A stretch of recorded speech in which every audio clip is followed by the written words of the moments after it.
invitaron a dar esta plática, y la doy con mucho gusto, sobre todo porque a mí me gusta difundir qué es la energía nuclear. Generalmente, alrededor de este tema existen muchos mitos, mucha falta de información, y pues más que nada esta plática, a mí me gustó mucho la de Onésimo también, que era más divertida.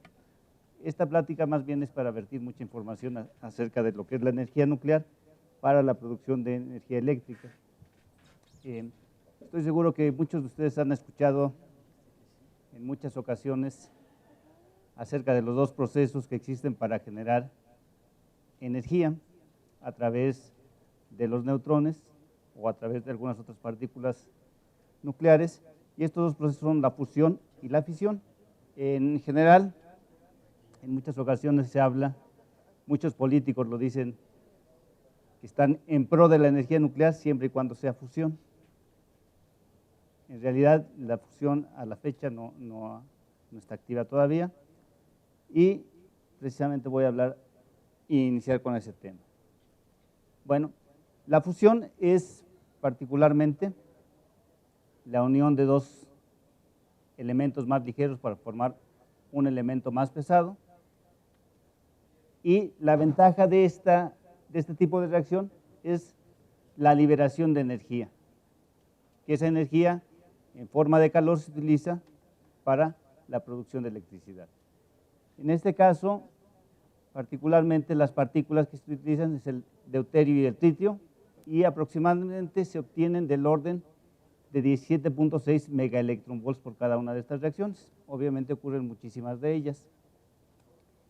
Se va a generar posteriormente a ello una partícula de helio y un neutrón. Bueno, desde este punto de vista, el conocer la fusión, ¿cuándo se descubrió? Pues se descubrió en la década de los 30, ¿sí? A partir de los experimentos de Ernest Rutherford. Posteriormente, Mark Oliphant en 1932 observó por primera vez la fusión de núcleos ligeros, o sea, estos isótopos de hidrógeno que estamos marcando aquí, y de ahí empezaron todos los estudios acerca de la fusión nuclear. Hans Bethe estudió las etapas del ciclo principal de la fusión nuclear en las estrellas. ¿Dónde existe esta fusión? Bueno, pues nosotros la vemos todos los días a mucha distancia en el Sol, ¿no? Y como todo en la ciencia, desafortunadamente, todo tiene inicialmente fines militares. Posteriormente se lleva a la práctica, se ven los beneficios y se dan otras aplicaciones. Un ejemplo de ello, por ejemplo, es el radio que todos tenemos en nuestro auto. Los materiales con los que fue construido pueden soportar temperaturas muy altas. Si ustedes dejan cerrado su carro en un día de mucho calor, puede llegar a más de 100 grados centígrados. Esos materiales, lo primero que fue para transmisión en etapas de guerra. Igual aquí. Entonces, bueno, si ven, o sea, no es algo que acaba de aparecer en este siglo o a finales del siglo pasado, sino tiene desde inicios del siglo anterior. Hasta 1952 se inició la etapa de uso civil. Antes de eso, cuando estaban en la Segunda Guerra Mundial, también se tenían estudios con fines bélicos. Desafortunadamente, por ejemplo, la bomba de hidrógeno pues, está basada en esta tecnología, ¿no? Muy bien. Como les mencionaba, ¿no? O sea, ya lo dijo Carl Sagan, ¿no? Uno mira al cielo y puede ver que hay formas infinitas de extraer energía, ¿no? A través de la fusión. ¿Qué se ha hecho? Pues desde 1950 están trabajando los científicos en todo el mundo a través de proyectos nacionales o proyectos conjuntos entre varios países para desarrollar esta tecnología. Esta tecnología que pudiera ser aplicada para producir electricidad. La electricidad es un medio necesario, simplemente aquí todo lo que estamos utilizando tiene electricidad. Las luces, la computadora, el proyector, es un medio necesario actualmente, ¿no? No podíamos vivir sin ello, ¿no? Y tenemos que tener la certeza de que va a estar en el momento adecuado y que podemos confiar en ella. Porque si se va la luz, bueno, puedo seguir platicando, pero ya no va a haber proyección. Entonces, hay dos caminos que se han seguido en la investigación acerca de la fusión. Y básicamente es cómo confinar a estas partículas de deuterio y tritio para producir la fusión nuclear. Estos procesos son el confinamiento magnético, donde se hace uso de fuertes campos magnéticos para confinar el plasma. Actualmente hay un proyecto internacional, el ITER, que está en Francia, donde están participando pues, todos los países desarrollados, particularmente. Otro, que es un confinamiento inercial a través del uso de láseres o haces iónicos para comprimir una pastilla de combustible de fusión a la presión y temperatura adecuada. Entonces, en forma de broma siempre se tiene una constante. ¿Cuándo va a estar disponible la fusión nuclear? En los próximos 20 años. Pero eso lo han dicho desde 1950. Bueno, no es que sean esfuerzos que no tengan resultados. Son esfuerzos muy importantes. Sí, no se ha logrado el último fin, que es la producción de energía eléctrica. Sin embargo, dentro de esto se han hecho muchísimas investigaciones en materiales. Este tipo de confinamiento inercial, hay algunos en Estados Unidos, bueno, más bien hay uno en Estados Unidos, donde se pueden hacer experimentos para simular lo que está sucediendo en el espacio exterior, que son muy importantes. El fin último, producir electricidad, pues todavía no se logra, ¿no? ¿Cuál es el problema? Bueno, pues el problema es que tenemos que alcanzar temperaturas de 100 millones de grados Kelvin. Los materiales que deben de existir para que pueda eso ser posible. La forma de manejo de esos materiales. Y además, confinar el plasma durante un tiempo suficientemente largo para que la energía que se genere por medio de la fusión supere las pérdidas por radiación. O sea, que no tengamos que emplear más energía de la que vamos a producir. Y obviamente, habiendo logrado eso, pues hacer un diseño de ingeniería que sea suficientemente robusto y que permita producir energía eléctrica a precios razonables. Bueno, entonces, particularmente, estas son las etapas que ha vivido la fusión nuclear. Si lo vemos, aquí tendríamos más o menos cómo se definiría, o sea, aquí empezaron los primeros diseños, particularmente Rusia, Tokamak, y fue los primeros experimentos para lograr la fusión, y bueno, pues aquí se va, ¿no? Y estas son las temperaturas que se han ido alcanzando en cada diferente etapa. Aquí está el ITER, y se supone que todavía habría un brinco adicional para poder llegar a tener bien conocida esta tecnología. Bueno, ¿cuáles son las problemáticas que existen? Y obviamente aquí hay muchísima física implícita y matemáticas, por supuesto, para poder manejar todo este tipo de problemas y tener las herramientas suficientes para resolverlos, ¿no? El confinamiento, la macroestabilidad magneto-hidrodinámica, el poder operar pulsos prolongados, hacer diagnósticos de alta resolución espacial y temporal, distribuciones de velocidad y tener el control y alimentación en tiempo real de los procesos. Esos son los temas importantes que se están trabajando. En el ITER se están desarrollando.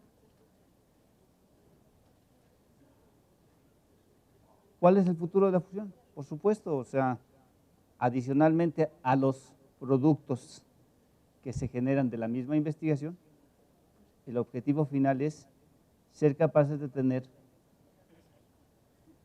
una tecnología que nos permita producir energía eléctrica que no produzca gases de efecto invernadero al medio ambiente. ¿Sí? Es lo que estamos buscando, ¿no? El cambio climático es un problema real y se están aplicando muchísimas medidas y políticas en todo el mundo para reducir esas emisiones. Esta es una tecnología que podría darnos esa solución. Adicionalmente, porque mucha gente ve a la fusión nuclear como una alternativa mucho mejor que la fisión nuclear. Ahorita voy a hablar sobre la fisión. Aquí estamos diciendo que se están uniendo dos elementos más ligeros. Forman uno más pesado, pero no hay una generación de productos radioactivos. O sea, hay una reducción en la cantidad posible de productos radioactivos que se producirían debido a la generación de este proceso nuclear. Mucho mejor que en la fisión.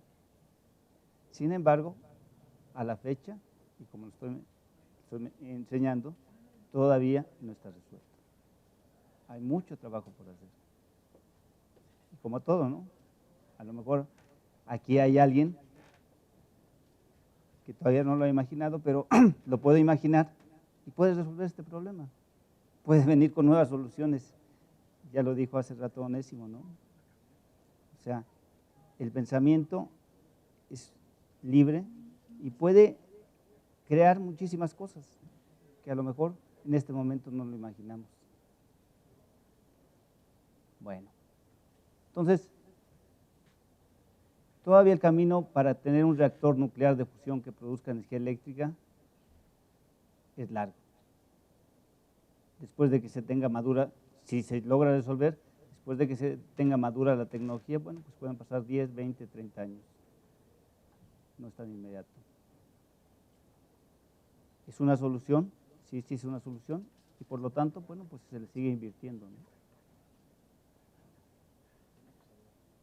Ahora, ¿cuál es el proceso que actualmente estamos empleando para producir energía eléctrica? El proceso que utilizamos es la fisión nuclear. Si vemos, aquí es al contrario. Tenemos un neutrón, un elemento pesado. El neutrón va a golpear ese elemento pesado, que básicamente es el uranio 235. No tenemos a la fecha otro material. Hay propuestas de diferentes materiales, pero este es el isótopo básicamente que produce la energía. De aquí se produce el plutonio 239, es un elemento artificial, y es el otro que produce la fisión. Lo divide y se producen lo que se llamamos productos de fisión.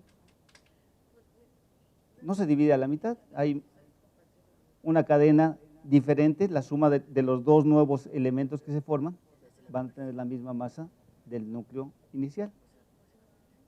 Se libera energía.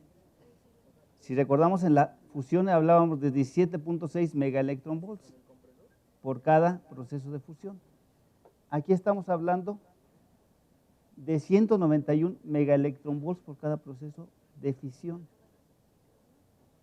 ¿Sí? 10 veces más. Hay más energía. Si hay un problema, ¿verdad? Liberación de productos radioactivos.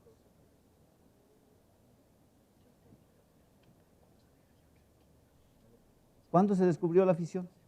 Decimos se descubrió porque no se inventó, ¿verdad? Es un proceso que existe, igual que la fusión. ¿Cuándo? En 1938, más o menos fechas semejantes, el otro en 32, 38. En esa década estaban estudiando parte de los procesos de los núcleos, ¿no? Interacciones de las partículas. Y bueno, aquí hace rato, como decían, bueno, Otto Hahn y Lisa Meitner, a ella al principio no le daban reconocimiento, ¿no? Siempre hemos sido muy segregarios. ¿Por qué es importante la fisión y cuál es digamos que la parte por la cual fue elegida. Bueno, si vemos una pastilla de uranio, que es la que conforma a los combustibles nucleares, son elementos que son cilindros de 1 centímetro de diámetro por 1 centímetro de altura. Se apilan, se meten dentro de una varilla, esas varillas se juntan, varias varillas, se hace un ensamble de combustible. Esa pastillita, ¿sí?, tiene la energía para producir lo mismo que la quema de 480 metros cúbicos de gas natural, o de 807 kilogramos de carbón, o de 564 litros de petróleo. Imaginen los volúmenes de uno con respecto al otro. En el caso del gas, por ejemplo, por cada megawatt hora que se genera, este proceso de fisión no emite gases del tipo invernadero, no emite CO2. Para producir el mismo megawatt hora con el gas, se emiten 442 kilos de CO2. Y si lo hiciéramos con carbón, estamos emitiendo del orden de 940 kilos de CO2. La diferencia es importante, ¿verdad? Sí.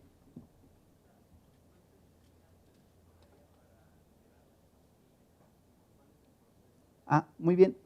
Ahí es una parte muy importante. Se emiten, o sea, hay emisiones durante el proceso de generación de electricidad y durante el proceso de fabricación de combustibles o transporte de los combustibles. Particularmente, y en muchos estudios,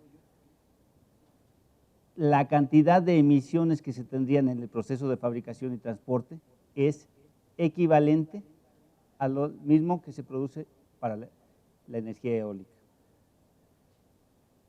Es equivalente. Y en muchos casos, para las celdas fotoeléctricas, fotovoltaicas, a veces es menor. O sea, es comparable, como si fueran las energías renovables.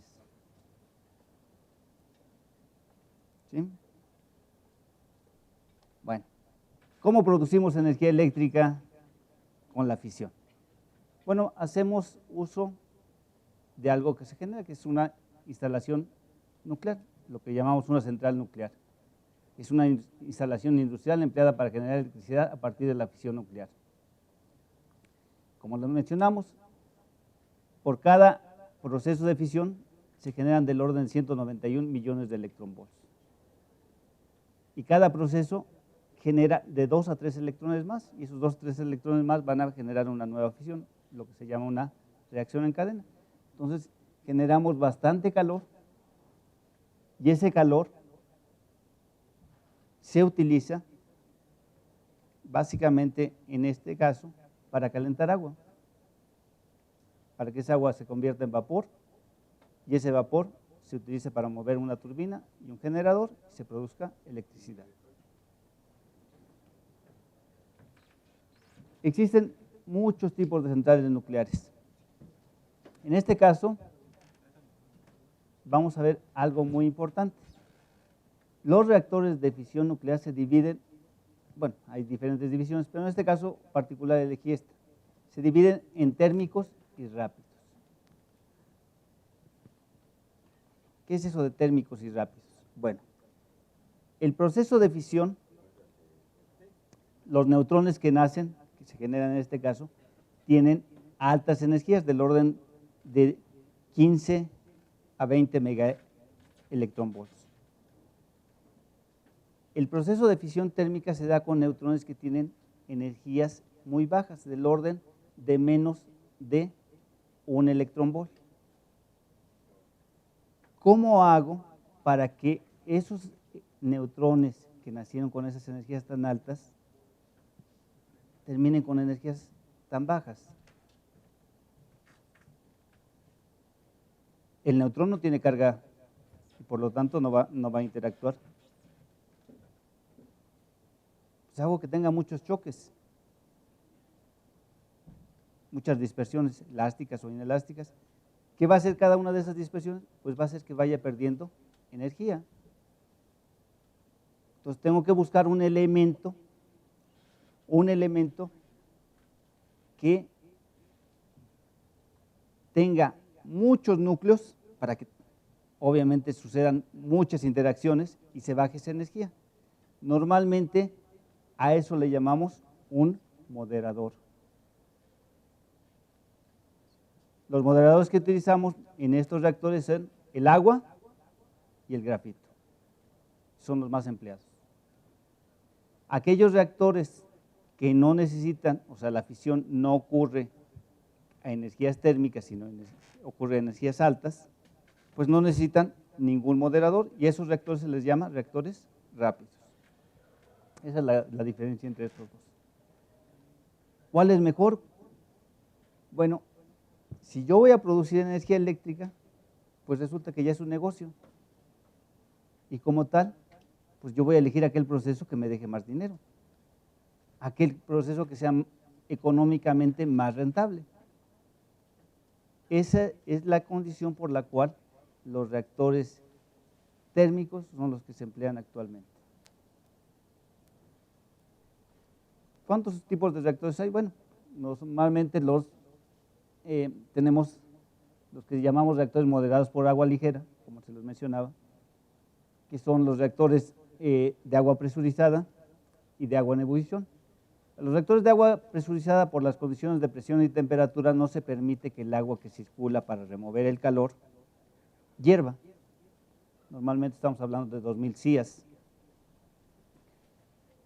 Sino se hace a través de un intercambiador de calor y ese intercambiador de calor toma el calor y se hace circular agua con otras condiciones de presión y temperatura para que hierva y esa agua nunca entra en contacto con el reactor.